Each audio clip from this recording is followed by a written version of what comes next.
Informed of no citizens wishing to address the board. Mr. Early, do you have a CEO update? I do not have a CEO update. I've got one brief situation I'll talk about in closed and just quickly, but we should be expedited and fine. I do not have a report. Okay, I know we have folks that have to leave at 4, so can I get a motion on the minutes, please? Have a Second. motion from Dr. Weber, second from Dorothy. Any question or discussion? All in favor say aye. Aye. All opposed, same sign. That motion carries. Angie, I'm going to go ahead and get you up and get you started, but I may have to stop if we get too close to 4, because I got some folks that are going to have to leave, and I don't want to miss the one item we've got to take action on, okay? Before Angie starts, I would tell you that for those of you going to the Oncology and Infusion Center tonight, you're going to see Angie's work. That's a building we're leasing, and I want y'all to know that in the Blue Ribbon Committee, that was a $60 million project, and Angie Morgan and her team have done phenomenal work. So when you get a chance to see that tonight, you'll see what Angie can do. Great work, Don't let Angie. me down now, give you a report. No, just kidding. Thank you. I walked through it, and there's some construction going on, it looked good. She's done great. Her team has been fantastic. And I will say, when you walk through tonight, we are still under construction. It but is. Very Yeah, minor, it looks but we will good. open on May 21st, so you might see a few things sitting around. So on the agenda first, do we want to start with the ambulatory surgery center or the Yes, project? let's start with the ambulatory surgery, Okay. please. So, ambulatory surgery center is part of our big master plan. We did issue an RFQ several months ago. We got, for an architect and engineer, we got 15 responses. We had a committee that was made up of executives and myself and a couple of other team members. And it's really hard because honestly, there are a lot of good architects and engineers and the whole professional service providers in the Metroplex. We narrowed it down to 4. Those 4 were Perkins and Will, E4H, Callison RTKL, and Page, Sutherland Page. We are recommending today, if y'all would like to move forward with that project, that we make an award to E4H, Environments of Healthcare, and just start them out on task order 1, which would be programming to see what to put in the building, because that has not been determined, everything that would go in a building, and the schematic, start doing a little drawing. We put this in with your packet because we have new planning members that haven't seen this. This is strictly a study. There is nothing here that's final, just a study. And I know Reverend Emerson, you and Dorothy and a few others have already seen this a few months ago. But where we're looking at is just south of the pavilion in the blue box that's on your drawing. And then we move forward. That just shows you in relation to the parking garage and the pavilion. The lower level, we would like to look at a lab down there because we do need to move our lab services across the street, and that, nothing set in stone. We'd have a lot of work to do with Dr. Miles and Kenny. And also, let me Yes, sir. interrupt Angie at this point, because I know Dorothy and all of you all have various ideas, which we do as well. This architect is only looking at the viability of that location. This is not to say what's going on floor 1, floor 2, we're moving clinics over. We're not at that level yet. okay. All this is the viability of the location, and that is that the smartest location on this campus to put that building, or would it be better somewhere else? Oh, okay. So I know y'all are anxious to figure out what's going in there, Oh, yeah. and I am We are too. too. Because I saw Dorothy's face light up like a Christmas tree. I know. They're all, oh yeah, and when Angie mentioned lab, everybody said, well, I want mine, but just, I'm sitting by Dr. Miles, so. I understand, just building location, that's Okay, all all we're right. talking about I today. already put the specialty Yeah, areas Dr. out Miles of got there. Yes, ma'am. The second spa, floor. Yes, private ma'am. parking, she's got it made over here. Okay. I Okay. will talk faster. But, okay, so You can't help it when they talk, the Angie, I second know floor, that. first floor we talked about. Second floor, we would anticipate that would be our procedural rooms because that's the second floor of the pavilion is our ORs, so that would make sense. And there are no detail, this is a study drawn up to, hey, this is what we could do, but it's nothing set in stone. Third and fourth, right now we have a shell because we don't know what we're going to put in them. That's what it could look like. That's an area of perhaps we would get something like that. E4H has a lot of ambulatory surgery experience. They exceeded our minority goal, which all of our top 4 did. So I think that speaks to our diversity and inclusion team, that people know we're serious about it, and we got those results with this. So that's what I'm looking for approval today. Do y'all have any questions? Yes, sir. I guess one of my concern is, we passed a bond. We did a master plan years ago. Yes, sir. How do we know that this fits now to where the new updated master plan will take us? I guess it's one of my uneasiness is that with the bond. The other is the architect who we're recommending to award the bid to. Is this a joint venture with another firm? No, sir. They did not partner with anybody. What kind of got them over the edge, I believe, with the team is they're 100% healthcare architect, and they have done over 300 ambulatory surgery centers. So they have a lot of experience with that. Frankly, a lot of them use the same consultants, engineers. They're a lot of the same. These folks are located right here in Tarrant County. They didn't partner, and I know that was a concern we've had before, and so I guess we remembered from last time. So Angie, speak to the question regarding the compatibility of this proposal with the master plan. Right, and an ambulatory surgery center is in there, and Scott, you were coming up to help me, I see. Thanks for the question. Reverend Emerson, are you asking in terms of the actual location? Does it conflict with anything that's been previously planned? I want to make sure that I answer the right question. Well, yeah, the location that we're proposing to put it, and if once we do the master plan, looking at the bond program, then the master plan comes out and says, well, we would put something else there. I guess I just want to see us doing a conflict. No, absolutely. And as you know, and quite frankly, with your leadership through the years, ever since going back all the way to 2010, this location was available for an ambulatory surgery or other development, so it does not conflict to date with any of those other plans. Okay. I thought maybe Dorothy had talked to y'all behind the scenes. She had, but I'm saying she did. In fact, it says probably the most ambulatory surgery. My other question also is the reason I asked about joint venture, because I am concerned about at $900,000, what is the level of minority participation in the design and development of this? It's 26%. I'm with you with the percentage. I'm looking at what level of participation is that?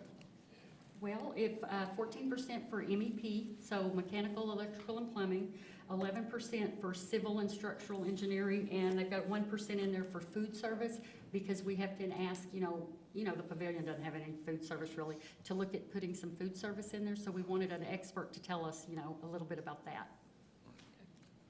In dollars out of this contract, there'd be $840,000 for MEP, about $660,000 for civil and structural, and about 1% for the food on this particular task order. And then, of course, we'd have to come back and say, this is what we looked at. Do y'all like this? Can we go to the next stage? So every task order, we would come back and ask for the board's, blessing and approval of it.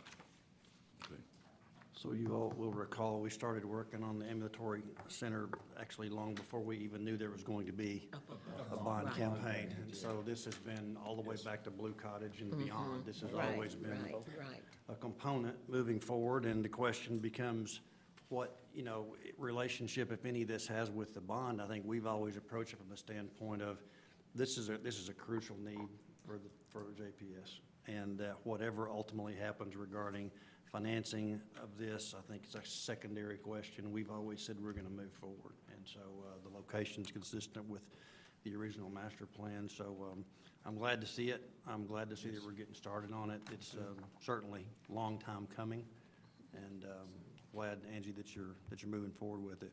Any other? Yes, sir. Chuck. Jim isn't going to say it, so I will. Where's the parking? This plan looks at adding 2 floors to the existing parking garage. That would give us another 190 parking places, or we also have an opportunity to look north just a little bit to some property we own for a flat lot. So we've got 2 options there that we're looking at. Okay. Y'all can give each other your per diem. Yeah, And I'm sorry I didn't mention that earlier. But Trent, speaking about how this fit into our strategic plan on the Blue Ribbon deal, I know behavioral health is key, we just talked about it. Yes. Where are we with that? I mean, I would like to see an update of where are we going next? I mean, On behavioral health? yeah, Are well, you talking about the post-bond? postpone, yeah, where are we going now? Yes, Okay. ma'am, and happy to provide that. What we're trying to do is do the right thing by putting together the efforts of trying to figure out not only buildings, the efficiencies of those buildings, and what goes into those buildings. And let me break that down. The Blue Ribbon Committee would call for 200 more beds for behavioral health. Yeah, The question is where do we locate those 200? Are they dispersed through the community? Are they located here, particularly knowing Tarrant County's got a transportation issue? And then, is there anything that we can look at from an efficiency standpoint or from a financial standpoint that it will allow us to enhance our mission to our folks? Because if you're just going to build a building, put 200 beds in it, and still be in the situation of challenging with your M&O and getting a patient base where you're going to be challenged financially, you can't keep up your mission. So that's where we are. And so if you'll recall, we asked Trent to serve in that capacity as the chair of planning. We asked Judge Whitley to serve in that. We asked Roy Brooks to serve in that, myself and GK, to begin to put those things into place. What we're looking at now is developing an RFP that would look at an overall approach to that group that would help us make some of those decisions, putting real strength behind the Blue Ribbon Committee. Okay. And figuring out where we go with that. I'm of the firm belief that even if people are going to say, you passed the bond 6 months ago, where's the bulldozers? My fear is if you put the bulldozers in the wrong place and build the wrong thing, you get to live for that for the rest of your life. I'd rather do the right thing going in than have a building that is an inappropriate building or we put a clinic in the wrong place. So that's where we are. okay. and Robert, if I can add to that, Ralph, you brought it before, even in the board meeting, about us having kind of a off-site, kind of an update. We've also discussed at some point in time that, what is the process for Sure. contractors, everything, how it's gonna work? And I was going to I'll make up a more extended version of that in my CEO report at the board meeting so that the entire board can hear and the community can hear as well. But I'll be making statements very similar to that with a little bit of an Good idea, extension. right? Because that meeting continues to go on. I mean, Okay. That's You the bet. ongoing Yeah. process. Well, I just, It always takes us longer when we have all of the support and interest that we have from Commissioners Court. but Yes. that's okay, that's okay. I just It's a think good that we thing. we take the time to do it So right well and put. put everything in the right places and stuff, because, Trent, we did get here with them, so we better Yeah. deal with them. No, I mean, well, and yeah. we've had several meetings, Dorothy. We have, part of this whole process is about making certain that when we get into this, that we've understood sort of the capital impact as well as the operating impact that follows that capital. Right. So when we talk about the capital progression, we also have to, do we have what we need to know about the operating impact of each phase of capital? Because it. that's a big portion of this. And so as much time as anything has gone into understanding what that structure looks like, what that team looks like, that can not only give us a legitimate capital progression, but also track with us an operating Okay. progression with that, so that we know when those dollars are spent, we've got the money to make sure it's staffed. So Okay. it is taking a long time. It's a little bit longer, Thanks. but we've also looked at other communities and like situations where health networks have some common ground with us, past bond elections, and I would argue that if we passed this bond 30 years ago, not to say that that we're in worse times or anything else, the components to the fast-moving nature of healthcare today, when you look at telemedicine and you look at what kind of parking garage you want to build in light of Uber and Lyft and what you want to do to repurpose them, those are major factors that weren't asked 30 years ago. 30 years ago, we would have said, how many more stories do we want in a hospital? Now you're looking at much more of a decentralization of a hospital, and we're looking at other networks that have done just that. And we've got a few that have been helpful to us. Not speaking for Montgomery, but the other element is, as you issue the bonds, we gotta figure out how we're gonna pay. It's not just the cost of projects, we got to then turn around and pay the bonds back. We do. Right. But good question, and when we do have progress, we're gonna bring that back and report that to you, and I look forward to soon. I think we're closer. Thanks, okay. Trent, speaking for Amanda and I, we would love to see the master plan, since we have not seen that before. Good idea. When you And bring it also, up. You bet. the details yeah. of the bond package. In fact, Scott, why don't we, for the next meeting, why don't we have two items? Let's do there was a summary of Blue Ribbon that we probably need to put back on the agenda and review with everyone. And then let's also just do a summary of our last iteration of master plan elements, especially those related to the campus. Yeah. So we can walk through that with the committee, because you're right, we have new members. And you all came on at a perfect time, because we'll give you the last report, not the first 7. So it'll be perfect. Well, that was gonna be my question. How long has the master plan been in effect, and has it just been reiterated? We started the master plan about 2 years after I became, 9 years ago, we started it. Almost 10. But we started it based on not any aspect of a bond. We looked at what are the efficiencies. We talked a lot about patient movement and all kinds of things on the configuration of this building and why someone thought it was a good idea to build 2 buildings across the street. And so we really looked at the efficiency model, and then that really led to Boca Pal, the first company we used, to say, you guys can't get from point A to point B unless you have an infusion of funds. We can't make you that efficient to do anything, to build anything, and that's when we began to really look at square footage and what you could do, and then that morphed into, if we had the potential of a bond, what would it be? And so we joke a little bit about having more consultants, but each one played a key component in that. So we'll go back to the beginning and give you the Boca Pal report, which was a foundation from where we deviated off from for valuable purposes, and we'll give you all that. We don't have it in a video form, and we have no actors playing out any of the parts, but you have just hard reading. We'll make sure that's on the next agenda. Thank you for that comment. Y'all be glad y'all could see the end part of it. We were just talking, because in 15, we were someplace in Iowa or someplace looking at hospitals in the freezing cold, because I flew back all night with you, Scott. So, yeah.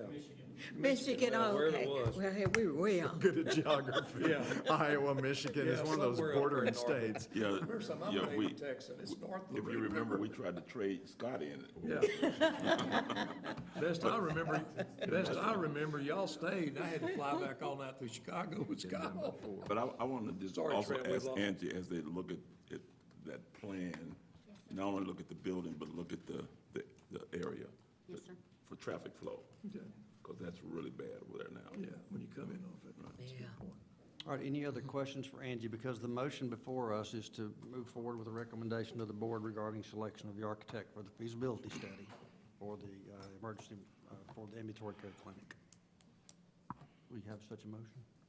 So moved. Okay, second. Reverend Emerson, second from Mr. Bose. Any question or discussion? All in favor say aye. Aye. All opposed, same sign. That motion carries. Angie, thank you very much. That was our action item, so we appreciate that very much. Now, Angie, you want to go ahead with our capital report?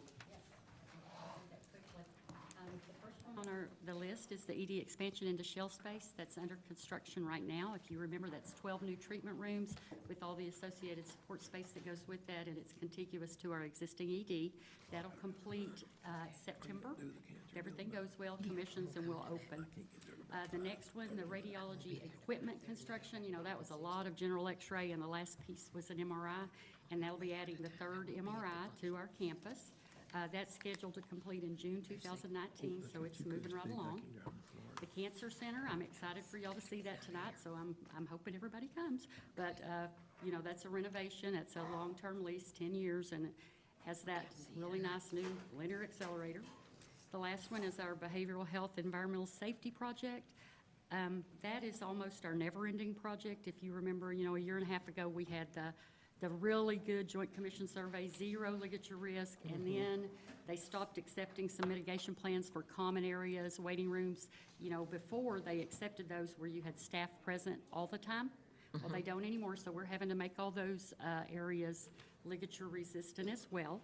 So that is still going on, and I hate to say I can't give you an end date, but we are continuing to work on it till we get it all done. And that is my report. So Zim and Amanda, I'm sorry. no, it's okay. I was gonna say, Zim and Amanda, this is we try to do this every quarter, but at least, every meeting, we try to get a report on this. This is not a comprehensive list of all construction projects at the hospital. This is a list of all those that meet board threshold.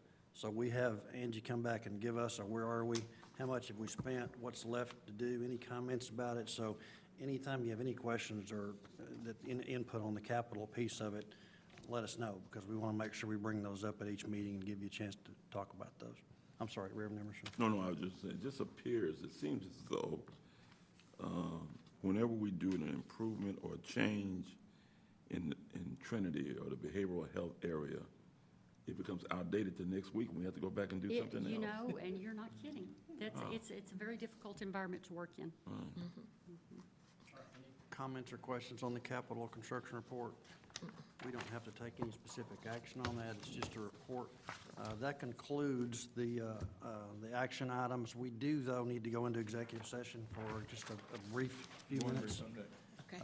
Please, if you don't mind, those of you that have to go, you can go, but if you can stay for just 10 minutes, Robert? Okay, all right. Yeah, 10 minutes, Okay. we'll get this done and let you go. Thank you all.